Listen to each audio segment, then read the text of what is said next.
Fala pessoal, eu prometi fazer um pouco de análise, um final comentado aí de Thelma, trouxe aqui pra vocês hoje com uma pequena novidade que é, eu decidi fazer um roteiro, então eu vou tentar não ser tão prolixa quanto eu costumo ser, não vou cometer o mesmo erro que eu cometi em Suspiria.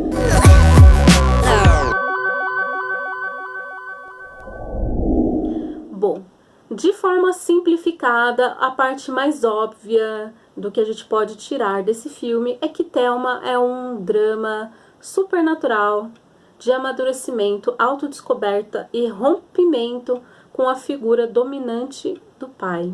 É um coming of age, assim, uma entrada na vida adulta, por assim dizer, em que você tem que ter um rompimento com o pai e a mãe para você sair do ninho, para você conquistar a sua liberdade. E o fato de ser uma ficção sobrenatural não é só para deixar mais interessante, mais intrigante e deixar a gente com medo, né, como um horror, mas é porque você cair na vida adulta é algo assustador. Então você tem ali um paralelo de poderes, o desconhecido amedronta a gente, e é por isso que eu acho que foi muito assertivo esse negócio de você ter uns poderes na Thelma que não se manifestam assim de forma espetacular, né, com fogos de artifício, não. Eles são bem sutis, mas ao mesmo tempo eles têm uma gravidade muito forte e eles podem vir a ser perigosos, né, para a existência das pessoas.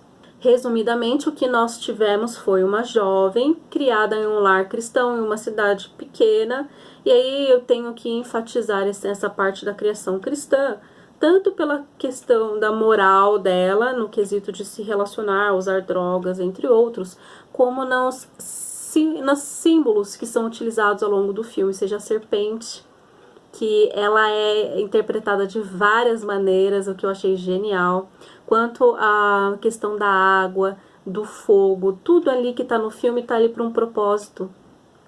E os símbolos serão interpretados tanto com a visão judaico-cristã, quanto com as visões mais pagãs, né, consideradas pagãs. Isso que foi genial, mas vamos lá. E aí ela vai para a faculdade, ela começa a sentir um certo conflito entre a moral dela, né, que foi conquistada, e as outras coisas que vão se apresentando, por exemplo, o uso de drogas, bebida alcoólica, em especial um desejo que ela sente pela colega de sala, pela colega de faculdade ali, a Anja, que é interpretada pela Kaya Wilkins, que eu já vi em algum lugar, mas eu achei bom mencionar aqui para ver se alguém conhece. Lindíssima, tal. Só que o que acontece? Toda essa confusão mental e todo esse sofrimento, essa batalha entre o consciente e o inconsciente, entre o desejo e o dever ser dela, ela acaba desenvolvendo essas convulsões psicossomáticas. E principalmente os poderes dela, que até então estavam mais dormentes por conta dos remédios que o pai passava, começam a se manifestar de forma mais forte, assim, só que ela desconhece esses poderes. Com isso, ela parte em busca de saber o que está acontecendo com ela mesma, e ela descobre que a avó também tinha esses mesmos poderes que ela tinha. A avó foi responsável pelo desaparecimento do avô. E aí a Thelma se interna durante uma das crises de convulsão. O inconsciente dela deseja acabar com aquele sofrimento, ele deseja eliminar o elemento que está causando toda aquela discórdia e acaba eliminando a Anja, porque sem a tentação não há o conflito, então você tem um pouco de paz. Só que é um sentimento de culpa que fica ali na Thelma. E aí, por fim, a Thelma decide pegar e voltar para casa, ficar aos cuidados dos pais, que conhecem dos seus poderes, para quem não entendeu certinho, porque realmente, assim, ela tem uma memória reprimida que ela vai descobrindo junto com você. Ela foi responsável pela morte do irmãozinho, numa das cenas mais chocantes, mais tristes que eu já vi, assim, esse ano de filme, de cinema. E aí, isso faz com que os pais dela tenham medo, isso faz com que ela sinta culpa, e isso faz com que ela reprima tudo aquilo ali. O que é um problema, porque a gente sabe que quando você tem muito poder, reprimir não é o ideal, porque uma hora vai transbordar e aí ninguém vai saber controlar e aí coisas horríveis podem acontecer, que é o que estava acontecendo. Ela estava tendo ali uns escapes.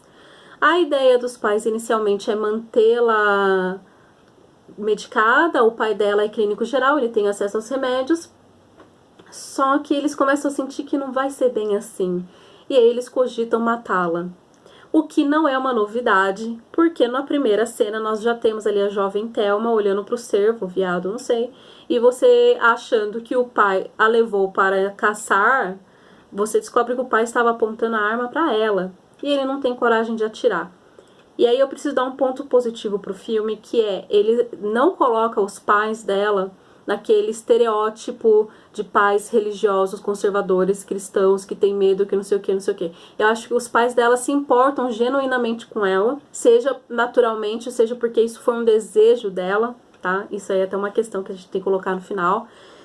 Então, eu gosto que você tem esse sofrimento por parte deles de querer proteger, ao mesmo tempo eles não compreendem porque vai contra a filosofia deles, vai contra a moral deles e o que eles conhecem. E aí, nesse sentido, principalmente o pai da Thelma, ele exerce uma figura paterna que tanto nutre quanto reprime, exerce poder sobre. E é nesse sentido que o filme ele entra na parte da liberdade e na parte da compreensão do poder. Tanto a Thelma quanto a avó da Thelma eram reprimidas e elas estavam sob um poder de uma figura que não as entendia. Provavelmente aí um inconsciente deu um jeito. Que foi o que aconteceu. O inconsciente da Thelma, mesmo que o consciente dela estava dopado, ele já não conseguia mais controlar. O inconsciente ele conseguia se manifestar, ele utilizou outros poderes e desapareceu com o pai da Thelma, só que inicialmente na mesma forma quase que a avó da Thelma sumiu com o marido, no barco, no rio, no mesmo lago em que o irmão da Thelma veio a morrer quando o lago estava congelado e ele ficou por baixo. Isso é muito simbólico, até porque o inconsciente ele se manifesta muito em sonho e ele se manifesta muito em símbolos. Só que cada símbolo ele vai ter um significado para as pessoas, um significado diferente. E para Thelma, o desejo de liberdade da figura paterna, o desejo de liberdade daquela opressão, veio na forma do fogo, que é justamente a figura que ele usava para explicar sobre o inferno. Então realmente é uma coisa muito sutil, mas muito importante que você tem ali, que aquele inconsciente finalmente conseguiu ter a liberdade, não só da figura paterna de opressão, quanto uma opressão de um controle social por meio de uma religião organizada. E aí você utiliza a figura do fogo, que foi ensinada como uma forma de controle social, né, de se você pecar, você vai para o inferno, quanto ali o pai, que é aquele que exerceu o controle. Olha, muito genial. E o melhor, aconteceu ali no barco da mesma forma que o marido da avó dela sumiu. Para você perceber que ali na vida daquelas mulheres, a figura masculina, ela exerce um grande poder opressor. Porque em nenhum momento eles estavam interessados em compreender os poderes dela e ajudá-la a controlar ou algo do tipo. Não, eles queriam apenas reprimir porque eles têm medo. E é interessante notar também que a morte do pai dela ocorreu no lago descongelado. Não só para fazer ali um paralelo com a questão do irmão, mas porque um tempo, logo em seguida, quando ela acorda, ela mergulha nesse lago. A água, em muitos locais assim, ela tem como símbolo, ela representa a transmutação. E nas religiões judaico-cristãs, em especial, ela representa um renascimento. Ela é utilizada para batismo, que é quando você renasce. Em algumas religiões pagãs também, ela é um renascimento. Então, o mergulho da Thelma, vestida de branco ali logo em seguida, não é só uma culpa, algo que aconteceu, ela reconhece o que ela é. E ela se liberta, e ela mergulha e ela renasce. E no que ela renasce, eu não sei se vocês percebem, ela cospe alguma coisa para fora, e aquilo ali logo em seguida você percebe que é um pássaro. O pássaro é a Thelma. Isso é um símbolo, isso é uma representação que fica bem clara, assim, aos olhos de quem for. Talvez porque ele seja pequenininho, às vezes ninguém percebeu muito, ou virou pro outro lado e não percebeu, mas ele sai voando depois. E vai embora. Antes ela vai lá, cura a mãe. A mãe ficou paraplégica por conta do sofrimento da morte do filho, né? Acho que ela tentou se jogar e, enfim, até uma cura a mãe. E vai embora. Ela rompe com as figuras paternas porque agora ela finalmente está pronta para entrar na vida adulta. E aí a gente tem uma certa sensação de triunfo, que finalmente teve uma mulher nessa família que conseguiu sair da opressão dos membros ali, né? A Thelma volta para a universidade, ela tá ciente dos poderes, ela consegue controlá-los e ela retorna a Anja para a existência. E aí, embora seja em primeiro plano algo triunfante, eu não posso deixar de pensar que também seja um pouco trágico. Porque no momento que a Thelma tá com o pai dela conversando e tudo, o pai dela pergunta da Anja. E ele levanta essa questão de: será que a Anja te desejava antes de você desejá-la? E aí eu me pergunto, será que a Anja realmente queria estar com a Thelma? Será que isso realmente importa? E será que a Thelma, sabendo disso, será que ela conseguiria ser realmente satisfeita e feliz? Será que ela sempre ficaria com a dúvida? Ou será que isso simplesmente não importa? Aliás, essa questão é até bom para a gente levantar as questões morais mesmo da própria Thelma. No sentido de bem e mal, porque querendo ou não, aparentemente ela é uma boa pessoa, mas que os desejos inconscientes acabavam prejudicando outros, acabavam fazendo coisas ruins, como por exemplo, o bebê tá chorando, tá me incomodando, vou dar um jeito de sumir ele daqui. Ou, eu tô afim daquela mina ali, ela vai ficar comigo. E aí? Grandes poderes vêm com grandes responsabilidades, não é mesmo? Bom, e aqui agora eu quero falar um pouco sobre a questão da Anja, do desejo, da repressão e de alguns dos símbolos que estão bem presentes no filme. O pássaro, eu já expliquei ali mais na frente, o pássaro é a Anja. Ou ela materializa ele ali no momento que ela tá saindo do rio, do lago, e ele voa, ou ele era algo que estava preso interno dela, que se materializou e saiu voando. O importante é que ele representa ali claramente a liberdade. A serpente, que aparece constantemente, principalmente nos momentos em que ela se vê tentada. Seja tentada a cometer um pecado, ou seja, você tem ali uma questão moral, né, judaico-cristã, seja quando ela pode estar perto de representar um desejo sexual, o Kundalini. Então, a serpente, a primeira ideia mais rasa que a gente tem lá, tentação, não sei o que, não sei o que. Na verdade, ela é uma manifestação de um desejo sexual natural que as pessoas têm. Em algumas culturas, em algumas religiões, a serpente representa um dualismo.